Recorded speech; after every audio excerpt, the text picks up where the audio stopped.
पुढे पहा, तंतोतंत जुळणारी आकृती ओळखायची. पहा, त्रिकोण आणि त्रिकोण खाली गोल. त्रिकोण आणि गोल कुठे दिसते आपल्याला? त्रिकोण गोल पर्याय क्रमांक 3 मध्ये दिसते तंतोतंत जुळणारी आकृती. यानंतर इथे पहा, दोन साईडला चौरस आहेत आणि वरती आणि खाली भरीव टिंब आहे. तर दोन साईडला चौरस आणि वरती आणि खाली हे कुठे आहे? पर्याय क्रमांक 4 मध्ये. हे पण सोपं आहे. पुढील प्रश्नातील चुकीचे पद ओळखा. चुकीचं पद ओळखायचंय. तर 36, 49, 64, 87, 25. अगदी सोपं आहे. सगळ्या वर्गसंख्या आहेत. 87 ही वर्गसंख्या नाहीये, म्हणून आपलं उत्तर आहे पर्याय क्रमांक 3. यानंतर आता पहा, 1, 2, 3, 4. 4 ह्याच्यामध्ये काय दिलंय? षटकोन दिलेला आहे. इथे 1, 2, 3, 4 याच्यामध्ये काय दिले? पंचकोन आहे. इथे षटकोन आहे. इथे षटकोन आहे, म्हणजे पर्याय क्रमांक 2 हे वेगळं आहे. आता इथे पहा, 85, 76, 94, 45. काय दिसतंय आपल्याला? 8 आणि 5 13, 6 आणि 7 13, 9 आणि 4 13, 4 आणि 5 मात्र 9, म्हणजे अंकांची बेरीज 13 यायला हवी होती. तर वेगळं कोणतं आहे हे? ताग, अंबाडी, शेवरी, काटे, सावर. आता तागापासून धागे बनवतात, अंबाडी, शेवरी, काटे, सावर. मग याच्यातलं वेगळं कोणतं आहे? शेवरी त्यांनी दिलेलं आहे. याचं नेमकं कारण मला सुद्धा माहित नाहीये, पण शेवरी त्यांनी वेगळं दिलेलं आहे. पुढे भ्रमर, मिलिंद, अली, सायक. आता पहा, भुंग्याचे समानार्थी शब्द आहेत. भुंग्यासाठी भ्रमर, मिलिंद, अली आणि सायक म्हणजे काय आहे? बाण असा अर्थ होतो, म्हणून पर्याय क्रमांक 4 हे आहे वेगळं. 5, 10, 24 आणि 37. आता पहा, पुन्हा इथे वर्गसंख्यामध्ये 1 मिळवलेला दिसतो. 2चा वर्ग 4, त्याच्यामध्ये 1 मिळवला 5 झालं. यानंतर 3चा वर्ग 9, 1 मिळवला 10 झालं. इथे 6चा वर्ग 36, 1 मिळवला 37 झालं. परंतु इथे मात्र 5चा वर्ग 25 आणि 1 त्यांनी वजा केलाय, म्हणून वेगळं कोणतं आहे? पर्याय क्रमांक 3. पुढे, सोबतच्या आकृतीमध्ये किती चौरस आहेत? तर हे चौरस कसे मोजायचे? पहा, 1, 2, 3. जेव्हा असं समान असतं ना, तर 1, 2, 3 नंबर द्या आणि त्यांच्या वर्गसंख्यांची बेरीज करा. आता चौरस मोजण्याच्या वेगवेगळ्या ट्रिक्स आहेत, परंतु मी जी ट्रिक्स वापरते ती अशी आहे. पहा, जेव्हा असं समान दिलेलं असतं, किती सुद्धा देऊ द्या मोठं, मग 1, 2 आणि 3 यांचा वर्ग करायचा आहे. आता पहा, 1चा वर्ग 1, 2चा वर्ग 4, 3चा वर्ग 9. 9 ने 1 10 आणि 4 14. किती आहेत चौरस? 14. पर्याय क्रमांक 4 हे आहे तुमचं उत्तर. कसं काढलं? फक्त यांना नंबर द्यायचे आणि वर्ग करायचे. आता इथे जर अजून जास्त असते, 4 पुढे असतं इकडे, तर आपण 4चा सुद्धा वर्ग त्याच्यामध्ये मिळवला असता. तर चौरस मोजायची ही एक ट्रिक आहे. पुढे, एका सांकेतिक लिपीमध्ये इंग्रजी अक्षरांऐवजी अंकांचा वापर केलाय, मात्र अंकांचा वापर शब्दातील क्रमांप्रमाणे असेल असे नाही. तर सन म्हणजे 532, नेट म्हणजे 246, बट म्हणजे 657. तर सनसेट हा शब्द कसा लिहायला? आता असा जेव्हा प्रश्न येतो तेव्हा काय करायचं? पहा, व्यवस्थित करून घ्यायचे. सन 532. आता पहा, SUN, सन म्हणजे किती आहे? 532. यानंतर नेट म्हणजे 246. पहा, NET 246. तिथे इंग्रजी अंक आहे, म्हणून मी पण इंग्रजीच लिहिली. But 657, but 657. तर आपल्याला सनसेट हा शब्द लिहायचा. पहा, आता सारखं कुठं कुठं काय? पहा, N ह्या 2 मध्ये N सारखा आहे, तर इथे अंक कोणता सारखा आहे? तर 2 हा अंक सारखा आहे, म्हणजे N साठी काय घ्यायचे आपल्याला? 2. हे प्रश्न याच पद्धतीने सोडवायचे, म्हणजे चुकत नाही. तोंडी करायचा प्रयत्न करायचा नाही. आता इथे पहा, T सारखा आहे, मग या 2 मध्ये काय सारखं आहे? तर 6 सारखे, म्हणजे T साठी काय आहे? 6 पाहिजे. यानंतर इथे पहा, U सारखा आहे पहिला आणि शेवटच्या मध्ये U सारखा, मग या 2 मध्ये कोणतं सारखं दिसतंय? तर 5 सारखं दिसतंय आपल्याला. पहा, 5 म्हणजे U साठी काय पाहिजे? 5 पाहिजे. यानंतर मग E साठी, B साठी काय राहिले? 7 राहिले. त्याच्यानंतर S साठी काय आले? 3 आले. आणि E साठी काय आले? 4 आले. E साठी काय आले? 4 आलेलं आहे. मग सनसेट पहा, सन S साठी काय आहे? S साठी 3, मग S सन सेट. पहा, S साठी काय आहे? 3 आहे. U साठी काय आहे? 5 आहे. N साठी काय आहे? N 2 आहे. परत S साठी 3 आहे. E साठी काय आले आपल्याकडे? ई साठी 4 आलेलं आहे आणि टी साठी काय आलेलं आहे 6 आलेलं आहे. म्हणजे 35, 23, 46. 35, 23, 46 कुठे आहे? पर्याय क्रमांक 1 हे आहे तुमचं उत्तर. आता बऱ्याच वेळा विद्यार्थी काय करतात, सन 532 आहे ना, मग सनसेट हे 532 वाले जे आहे ना यालाच गोल करून टाकतात. असं करायचं नाही. जेव्हा असे प्रश्न येतात तेव्हा काय करायचे, लिहून घ्यायचे. आता या दोनमध्ये काय सारखं आहे? एन सारखा आहे. मग कोणता अंक सारखा आहे? 2 सारखा आहे. म्हणून आपण काय केलं, त्यांच्यावर काट मारली आणि एन साठी 2 लिहिला. खाली काय सारखं दिसतंय? टी सारखं दिसतंय. मग टी वर काट मारली. याच्यात कोणतं सारखं आहे? तर इथे पहा 6 सारखं आहे. म्हणजे टी साठी 6 घेतलेला आहे. आता यू कुठे दिसतोय आपल्याला? शेवटच्या आणि वरच्या ह्याच्यामध्ये दिसतोय, म्हणून इथे काट मारली. मग या दोनमध्ये कोणतं सारखं आहे? तर 5 सारखं आहे, म्हणून यू साठी काय आहे? 5 आहे. त्यानंतर मग उरलेली अक्षर पहा. आता हे जे प्रत्येकामध्ये एक एक अक्षर आले. एस साठी काय आलं? 3 आलं. ई साठी काय आलं? 4 आलं. आणि बी साठी काय आलं? 7 आलं. ते आपण सेपरेट लिहून घेतलं आणि या पद्धतीने हा शब्द तयार केलेला आहे. तर हा प्रश्न आल्यावर याच पद्धतीने सोडवायचा आहे. अंदाजे उत्तर द्यायचं नाही. अंदाजे उत्तर द्यायला गेलात किंवा तोंडी करायला गेलात तर तुमचं तिथे चुकेल.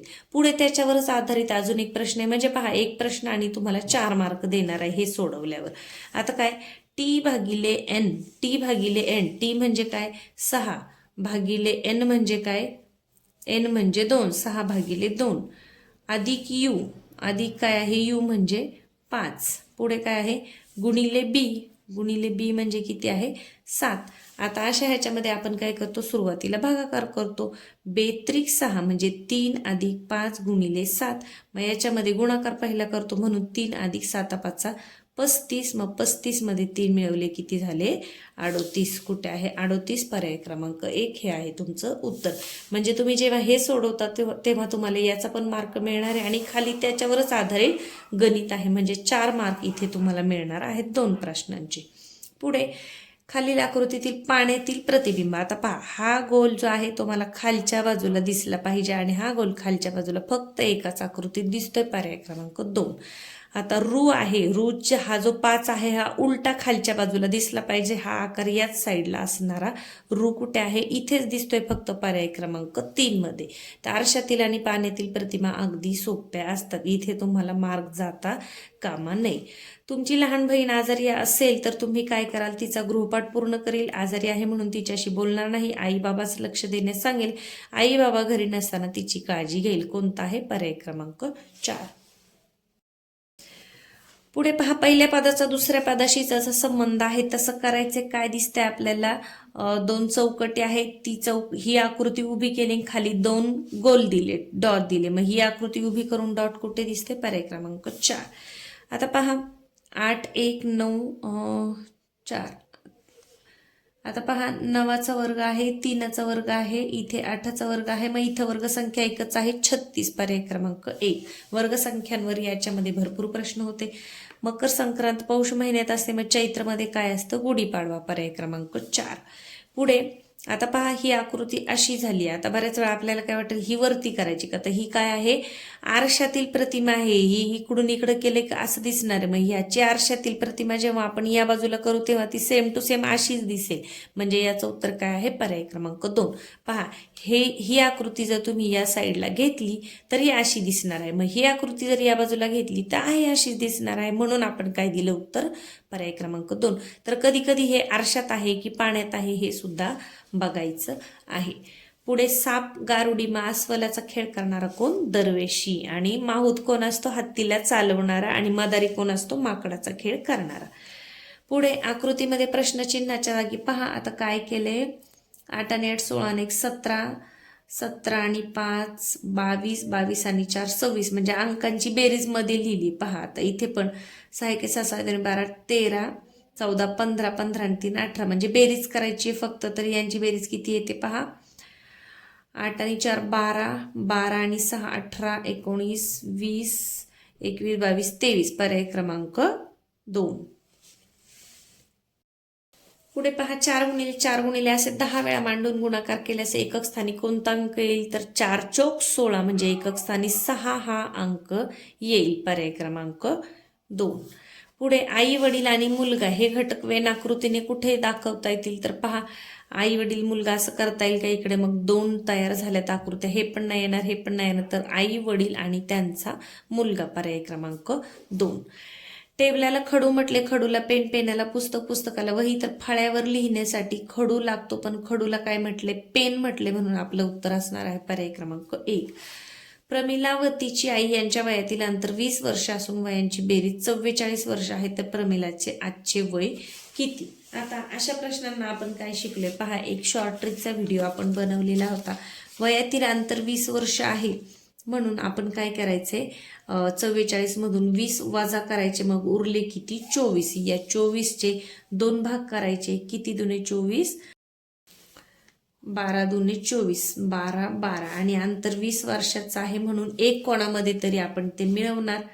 म्हणजे आईचं वय झालं 32 आणि तिचं झालंय 12. मग आपल्याला काय विचारले? प्रमिलाचे आजचे वय किती? 12 वर्ष. पर्याय क्रमांक 3 हे आहे तुमचं उत्तर. कसं केलं पहा, त्यांच्या वयातील अंतर दिले 20 वर्ष आणि बेरीज 44. जेव्हा बेरीज दिलेली असते तेव्हा काय करायचं, आपण दिलेल्या बेरजेतून म्हणजे 44 मधून जे दिलेलं अंतर आहे ते मी वजा केलं, मग आपलं उत्तर काय आलं तर 24 आलं. वजाबाकी आली 24. मग याचे 2 भाग करायचे, कारण त्या दोघी जणी आहेत, तर 12 दुने 24, मग इकडे 12 इकडे 12. आता आई मोठी आहे म्हणून जे अंतर आहे ते आपण एका कोणत्या तरी ह्याच्यात मिळवायचं. मग हे जे जास्तीचं वय आलेलं आहे ते असतं मोठ्या व्यक्तीचं म्हणजे आईचं, आणि मग तिचं वय किती असणार आहे? 12. तर वस्तूंच्या किमतीचं सुद्धा उदाहरण आल्यावर तुम्ही ही पद्धत वापरू शकता. यानंतर एका सांकेतिक भाषेत 12 बरोबर 3, यानंतर 68 बरोबर 14, म्हणजे बेरीज केली का पहा, 2 आणि 1 3, 6 6 12 13 14 अंकांची बेरीज केलेली आहे, तर 37 कसं लिहिणार? 7 आणि 3 10, पर्याय क्रमांक 2. यानंतर 2015 मध्ये महाराष्ट्र दिन सोमवारी होता, तर त्याच वर्षातील गांधी जयंती कोणत्या वारी असेल? तर कोणत्या वारी येणार आहे? सोमवारीच येणार आहे. महाराष्ट्र दिन आणि गांधी जयंती हे एकाच दिवशी एकाच वारी येत असतात. याचं उत्तर आहे पर्याय क्रमांक 1.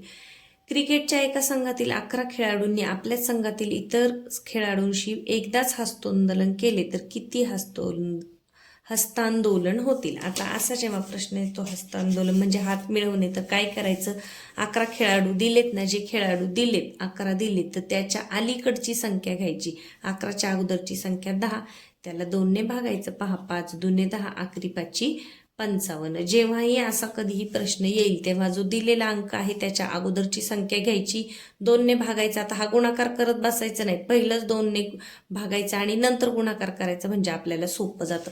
समजा आपल्याला जर असं दिलं की 13 खेळाडूंनी एकमेकांशी आंदोलन केले, एका संघातील 13 खेळाडूंनी एकमेकांशी केले, तर मग आपण काय करणार, 13 दिले तर 13च्या अगोदरची संख्या किती? 12. मग त्याला फक्त काय करायचं, 2 ने भागायचं. हा गुणाकार करत बसायचं नाही, पहिल्यांदा भागून घ्या. 6 दुने 12 आणि मग 13 5 65, 13 78, म्हणजे 78 हस्तांदोलन होतील. तर हा प्रश्न आल्यावर लक्षात ठेवा, जो दिलेला अंक आहे त्याच्या अलीकडची संख्या घ्या, 2 ने भागा, पहिल्यांदा भागाकार करा, म्हणजे गुणाकार तुमचा सोपा होऊन जाईल. तर या पद्धतीने या प्रश्नपत्रिकेमध्ये वर्गसंख्यांवर भरपूर सारी उदाहरणं आधारित होती, अंकांच्या बेरजेवर, अंकांच्या गुणाकारावर आणि काही कॅलेंडरवर. तर व्हिडिओ आवडला असेल तर व्हिडिओला लाईक करायला कोणीही विसरू नका. परीक्षा जवळ तुमच्या आता रविवारी आहे, तर परीक्षेपर्यंत जेवढे व्हिडिओ होतील तेवढे आपण करणार आहोत. म्हणजे काय होईल, एखादा जरी प्रश्न त्या प्रकारचा आला तरी तुम्हाला तो अगदी सहज सोडवता येईल. चला तर मग भेटूया पुढच्या व्हिडिओमध्ये.